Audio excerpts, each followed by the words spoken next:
na overcharge or over-discharge. Kasi nasa set din po natin. Pwede natin set via online or pwede rin natin via sa screen manual.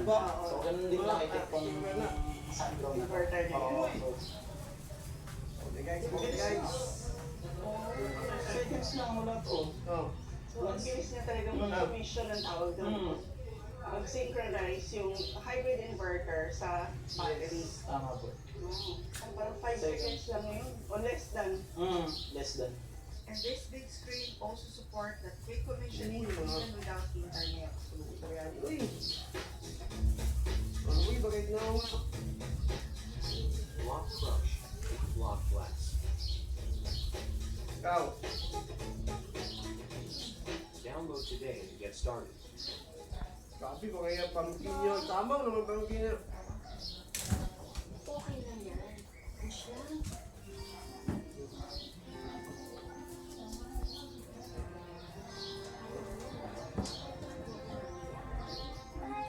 Batang-bata ka pa at marami ka. Kayang-kayang malaman at maintindihan sa mundo.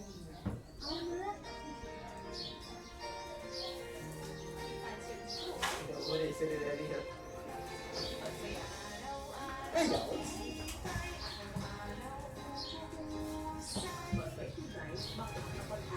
Lo, sinalo! Sinalo. Kaya ko naman yung mukha nanin.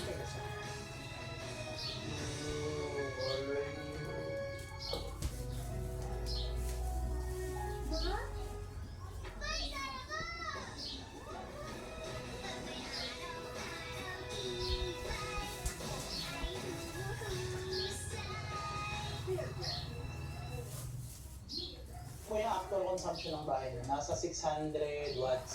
Ito po yan. Ito tama yan, ma'am. Wala, di ka ba ako? Consumption ng bahay na nasa 600 watts something 650. So, sinusupply po yan lahat ng solar. Ganun. So, wala pong yata ka namin. binibigay si Meralco. So, ubusin nyo muna yung battery nyo up to 20% bago siya hihila sa grid. Pero yung 20%, di na namin kailangan i-monitor. Yes po, wala po. Automated po yun. So, just in case po na mayroong brownout, ito po kasi ang isolation ng Meralco. So, ito yung main switch nyo galing Meralco. Sa off ko, meron pa rin kayong kuryente. Tapos, ang bilis lang. Sobrang bilis lang niya. Linagyan lang namin siya ng konting delay para lang maging safe lang yung system. Kasi ma'am, pagka sobrang bilis ng transfer at malaking loads nyo, so baka may magsalubong na part. For Safety safety purposes. Below 4 milliseconds dapat yung transfer time. Grabe, halos hindi ka natin naramdaman. Ito ma'am, just in case na nagkaroon ng kuryente, blink lang yan ma'am. So ganun lang siya kabilis yung transfer time. Oh, So parang gumanon lang. okay. Indication din po na meron kayong Meralco green, Na!